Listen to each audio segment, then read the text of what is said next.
আসসালামু আলাইকুম বন্ধুরা, কেমন আছেন আপনারা সবাই? চলে আসলাম আমার ইউটিউব চ্যানেলের প্রথম মজাদার এবং রোমাঞ্চকর ভিডিও নিয়ে। তো আজকের ভিডিওটি আসছে মায়াজাল চ্যানেল থেকে। আপনারা সবাই জানেন যে মায়াজাল চ্যানেল কতটা ক্রিয়েটিভ এবং রোমাঞ্চকর। বেশি কথা বলবো না, আমি ভিডিওটি চালু করে দেব।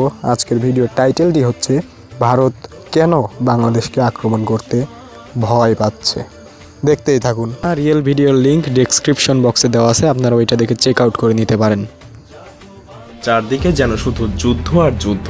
এই যুদ্ধের বিষাক্ত বাতাস যেন ভারত বাংলাদেশেও এসে পড়েছে। যে কোনো মুহূর্তে ভারত বাংলাদেশে আক্রমণ করতে পারে, কারণ সাম্প্রতিক সময়ে ভারতের সবচাইতে বড় মাথা ব্যথার কারণ হয়ে দাঁড়িয়েছে বাংলাদেশের রাজনৈতিক প্লট পরিবর্তন। বাংলাদেশ আর কারো নিয়ন্ত্রণে নেই, আর এ কারণেই তারা বাংলাদেশকে পরোক্ষভাবে দখল করার হুমকি দিয়ে আসছে প্রতিনিয়ত।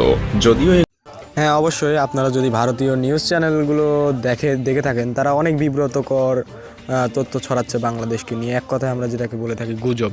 আচ্ছা, কথা বাড়াবো না, আমি মূল ভিডিওতে চলে যাচ্ছি। গুলোকে রাজনৈতিক বক্তব্য বলেই উড়িয়ে দেওয়া যায়, কিন্তু আসলেই যদি ভারত এমনটা করার চিন্তা করে থাকে তাহলে কি পরিস্থিতি দাঁড়াবে? বাংলাদেশ কি পারবে পৃথিবীর চতুর্থ বৃহত্তম ভারতের মতো সামরিক দানবের মুখোমুখি হতে, নাকি নতুন আর একটা গাজায় পরিণত হবে? নাকি ভারত বাংলাদেশকে আক্রমণ করলে নিজেই বিভক্ত হয়ে যাবে, আলাদা হয়ে যাবে সেভেন সিস্টার? আজ চলুন সেই বিশ্লেষণই করা যাক। ভারতীয় সেনাবাহিনীর সংখ্যা প্রায় 13 লাখ, যা চীনের পর পৃথিবীর দ্বিতীয় সর্বোচ্চ সৈন্যের অধিকারী দেশ। তবে ভারতের সেনাবাহিনীর একটা বড় অংশ তাদের অভ্যন্তরীণ নিরাপত্তায় নিয়োজিত আছে।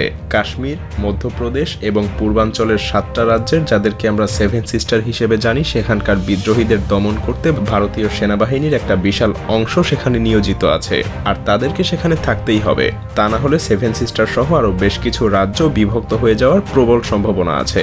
অন্যদিকে পাকিস্তানের সেনাবাহিনীর অ্যাক্টিভ রিজার্ভ সবকিছু মিলিয়ে সংখ্যা প্রায় 7 লাখের কাছাকাছি, যাদের একটা বড় অংশ সবসময় ভারতকে আক্রমণ করার সুযোগ খুঁজতে মুখিয়ে থাকে। আর এতে করে ভারতীয় সেনাবাহিনীর অন্ততপক্ষে 8 লাখ সৈন্য প্রয়োজন পাকিস্তান এবং নিজেদের অভ্যন্তরীণ সব সংকট মোকাবেলা করতেই। এখানেই শেষ না, ভারতকে অবশ্যই চীনের আগ্রাসন থেকে বাঁচার জন্য আরও 3 লক্ষ সেনাবাহিনী চীন ভারত সীমান্তে সবসময় মোতায়েন রাখতে হয়। কিন্তু অবশিষ্ট 2 লাখ সৈন্য নিয়ে ভারত যদি বাংলাদেশে আক্রমণ করতে চায়, তবে সেটা যেন ভারতের জন্য হবে নিজের পায়ে নিজের কুড়াল মারার মতো। কেন বলছি এই কথা? কারণ সামরিক বিশেষজ্ঞরা মনে করেন কোনো দেশকে দখল করতে গেলে সেই দেশের শক্তির চাইতে 3 গুণ সৈন্য থাকা প্রয়োজন। মজার ব্যাপার হলো, আপনি যুদ্ধ বিমান দিয়ে শত্রুর দেশকে শুধু ধ্বংসই করতে পারবেন, কিন্তু দখলে নিতে গেলে অবশ্যই আপনাকে সেখানে মোতায়েন করতে হবে পদাতিক বাহিনী। আর তাই ভারতের 2 লাখ সৈন্য দিয়ে বাংলাদেশকে দখলে নেওয়া সম্ভব না, কারণ বাংলাদেশের সেনাবাহিনীর সংখ্যাও একেবারে কম না। আর তাই বলাই যায়, এই পরিস্থিতিতে ভারতীয় সেনাবাহিনীর জন্য বাংলাদেশকে আক্রমণ করা অসম্ভব হয়ে দাঁড়াবে। তবে এখানে চীন পাকিস্তান নিজেদের স্বার্থে ভারতকে সীমান্ত থেকে দূরে ব্যস্ত রাখতে বাংলাদেশকে অস্ত্র দিয়ে সহযোগিতা করার সম্ভাবনা অনেক বেশি, যা ভারতের জন্য কাল হয়ে দাঁড়াতে পারে।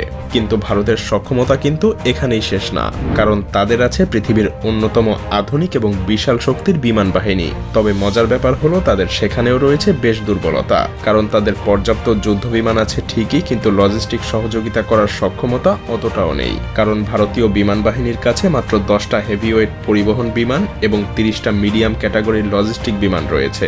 অথচ ভারতের মতো একটা বিশাল দেশে সৈন্য এবং রসদ মোতায়েন করতে এই কিছু ট্রান্সপোর্ট বিমান কোনোভাবেই যথেষ্ট হবে না। যেমন 2020 সালে চীনের সংঘর্ষের সময় ভারতের ট্রান্সপোর্ট ফ্লাইটের অভাব স্পষ্ট হয়ে উঠেছিল। বেশ কয়েক সপ্তাহ সময় লেগেছিল ভারতের সৈন্য এবং সরঞ্জাম মোতায়েন করতে। এর ফলে বাংলাদেশের বিরুদ্ধে যুদ্ধ করতে গেলে ভারতের বিমান বাহিনীর লজিস্টিক ফ্লাইট কোনো বড় ভূমিকা পালন করতে পারবে না। তবে ভারতীয় বিমান বাহিনীর কাছে প্রায় সব মিলিয়ে 500টা যুদ্ধ বিমান আছে, এবং এতে কোনো সন্দেহ নেই এত সংখ্যক বিমান দিয়ে তারা অল্প কিছু সময়ের মধ্যেই বাংলাদেশকে ধূলিসাৎ করে দিতে পারে। কারণ বাংলাদেশের কাছে এমন কোনো শক্তিশালী যুদ্ধ বিমান নেই যা ভারতীয় ফাইটার জেটগুলোকে মোকাবেলা করতে পারবে। সেই সাথে নেই তেমন কোনো শক্তিশালী আকাশ প্রতিরক্ষা ব্যবস্থা। তবে এখানেও ভারতের জন্য বিপদ রয়েছে, কারণ ভারতের বেশিরভাগ যুদ্ধ বিমান কাউন্টার স্ট্রাইক মিশন পরিচালনা করতে সক্ষম না। হ্যাঁ, ভারতের কাছে আছে 270টা SU-30, এছাড়াও MiG-21 এবং জাগুয়ার ফাইটার জেট। কিন্তু মজার ব্যাপার হলো, এগুলো বর্তমানের আধুনিক যুগে কিন্তু বেশ পুরনো মডেল। ভারতীয় বিমান বাহিনীর একমাত্র কার্যকরী অ্যাটাক মিশন বিমান হলো মিরাজ 2000 এবং ডাসাল্ট রাফায়েল যুদ্ধ বিমান। কিন্তু এদের সংখ্যাও প্রয়োজনের তুলনায় খুবই কম। তাছাড়াও ডাসাল্ট রাফায়েলের মতো যুদ্ধবিমানগুলো কিন্তু বাংলাদেশে ব্যবহার করার মতো সুযোগ নেই, কারণ ভারতের কাছে মাত্র 36টা রাফায়েল ফাইটার জেট আছে এবং এগুলো মূলত চীন এবং পাকিস্তানকে মোকাবেলা করার জন্য প্রতিনিয়তই ভারতকে প্রস্তুত রাখতে হয়। তাই বলাই যায় ভারতীয় বিমান বাহিনীর জন্য বাংলাদেশে ব্যবহার করা যেতে পারে এমন যুদ্ধ বিমানের সংখ্যা খুব বেশি না। ভারতের বিমান বাহিনী একদিকে যুদ্ধ বিমানের সংকটে ভুগছে, অন্যদিকে পাকিস্তানের কাছে রয়েছে বিপুল সংখ্যক জেট এবং F-16 যুদ্ধ বিমান, যার সামনে ভারতীয় রাফায়েল যুদ্ধ বিমানও যথেষ্ট কার্যকরী হওয়ার সম্ভাবনা খুবই কম। এদিকে চীনের বিমান বাহিনীর তুলনায় ভারতের বিমান বাহিনীর সামরিক শক্তি অনেক পিছিয়ে, সুতরাং 40টা মিরেজ 2000 দিয়ে বাংলাদেশে আক্রমণ চালানো ভারতের জন্য অসম্ভব। ভারতের বিমান বাহিনী মাত্র কয়েকটা স্থানেই সাপোর্ট দিতে সক্ষম হবে, যা প্রয়োজনের তুলনায় একেবারেই কম। তাছাড়া গ্রাউন্ড স্ট্রাইক মিশনে ম্যানপেড সিস্টেমের কারণে নিয়মিত যুদ্ধ বিমান ধ্বংস হবে, যার ফলে ভারতীয় বিমান বাহিনীর শক্তি ধীরে ধীরে কমে যাবে। আর এটাও মনে রাখতে হবে ধীরে ধীরে বাংলাদেশও পরিণত হবে যুদ্ধক্ষেত্রে। তো এখানে একটা কথা গাইজ, যুদ্ধকে কখনো প্রমোট করা যায় না। যুদ্ধ করলে দুই দেশই ক্ষতিগ্রস্ত হয়। এমন না যে ভারত যদি বাংলাদেশের সাথে যুদ্ধ করে তাহলে শুধু বাংলাদেশেরই ক্ষতি হবে, ভারতের কিছু হবে না, ভারতেরও ক্ষতি হবে। যুদ্ধ অর্থাৎ রক্তারক্তি, হানাহানি। তো আপনারা অনেক গুজব দেখবেন যে এখন ভারতের একটা রিপাবলিক, সম্ভবত রিপাবলিক চ্যানেলের একজন সাংবাদিক, সে অনেক বিব্রতকর তথ্য ছড়াচ্ছে, গুজব ছড়াচ্ছে বাংলাদেশকে নিয়ে। এখন যুদ্ধ যদি হয় তাহলে যেমন ভারতের ক্ষতি হবে তেমন বাংলাদেশেরও ক্ষতি হবে। তাই আমরা এরকম গুজবে কান দিব না এবং যুদ্ধ এড়িয়ে চলার চেষ্টা করব। ভিডিওটি চালু করে দিচ্ছি। হাজার হাজার নিরীহ মানুষ। তবে এর মানে এই নয় যে বাংলাদেশের সামরিক শক্তি একদম পিছিয়ে আছে। এখানে বাংলাদেশও মিলিটারি শক্তির দিক থেকে যথেষ্ট শক্তিশালী একটা দেশ। তাছাড়া বাংলাদেশ সেনাবাহিনী প্রতিনিয়ত নতুন নতুন অস্ত্রশস্ত্র ক্রয়ের দিকে মনোযোগী হচ্ছে। সেই সাথে আপনাকে এটাও মনে রাখতে হবে বাংলাদেশ সেনাবাহিনী বর্তমানে দক্ষিণ এশিয়ার তৃতীয় বৃহত্তম শক্তিশালী বাহিনী এবং এই বাহিনী দেশের যে কোনো বিপদের সময় নিজেদের সবকিছু দিয়ে লড়াই করতে প্রস্তুত। এমনকি এটা বললেও ভুল হবে না যে বাংলাদেশ সেনাবাহিনীর পেশাদারিত্ব এবং দক্ষতা ভারতীয় সেনাবাহিনীর চাইতে অনেক এগিয়ে, কারণ বাংলাদেশ সেনাবাহিনী এখন পর্যন্ত পৃথিবীর 43টা দেশে প্রতিনিয়ত যুদ্ধ করার অভিজ্ঞতা লাভ করছে। বিপরীতে ভারতীয় সেনাবাহিনীর যুদ্ধের অভিজ্ঞতা আন্তর্জাতিকভাবে খুবই সীমিত। বাংলাদেশ সেনাবাহিনী জাতিসংঘের অধীনে প্রায় অর্ধশতাধিক দেশে সরাসরি যুদ্ধের অভিজ্ঞতা অর্জন করেছে। এতে তাদের দক্ষতা এবং অভিজ্ঞতা ভারতীয় সেনাবাহিনীর চাইতে অনেকটা বেশিই বলা যায়। তাছাড়া পেশাগত দক্ষতার পাশাপাশি বাংলাদেশ সেনাবাহিনী অত্যাধুনিক সমরাস্ত্র ক্রয়ের দিকেও ধাবিত হচ্ছে।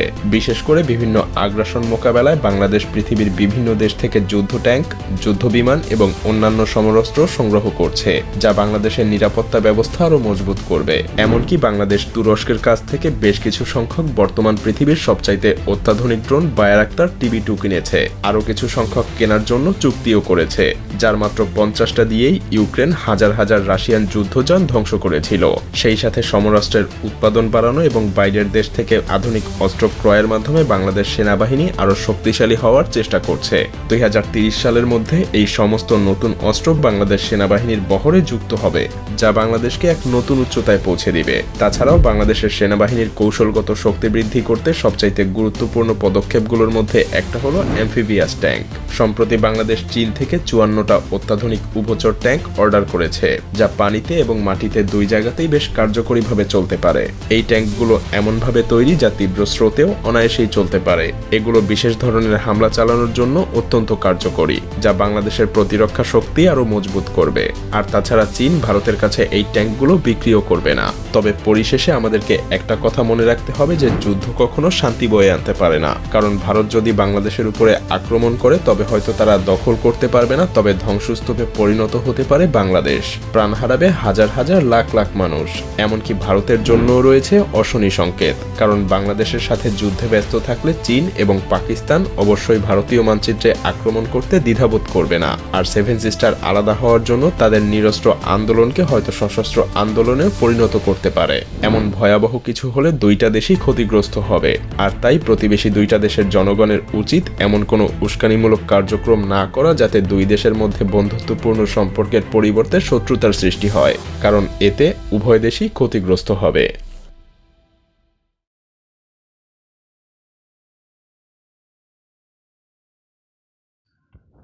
বন্ধুরা, এই ছিল আজকের ভিডিও। ভিডিওটি কেমন লাগলো অবশ্যই কমেন্ট বক্সে জানিয়ে যাবেন এবং অবশ্যই একটা সাবস্ক্রাইব এবং লাইক করে যাবেন। তো আমি আবারও বলে রাখি যে মূল ভিডিও আছে ডেসক্রিপশন বক্সে, আপনারা সেখান থেকে চেক আউট করে নিতে পারেন। এবং মায়াজাল অর্থাৎ অনেক ক্রিয়েটিভ এবং অনেক নতুনত্ব। আপনারা এই ভিডিওটির ফুল ক্রেডিট হচ্ছে মায়াজাল ইউটিউব চ্যানেলের। আমি শুধু রিয়েক্ট করলাম আর কি। আজকে এই পর্যন্তই, দেখা হবে আরও একটি নতুন মজাদার ভিডিওতে। তো ততক্ষণ সবাই ভালো থাকবেন, ভালো রাখবেন, ধন্যবাদ।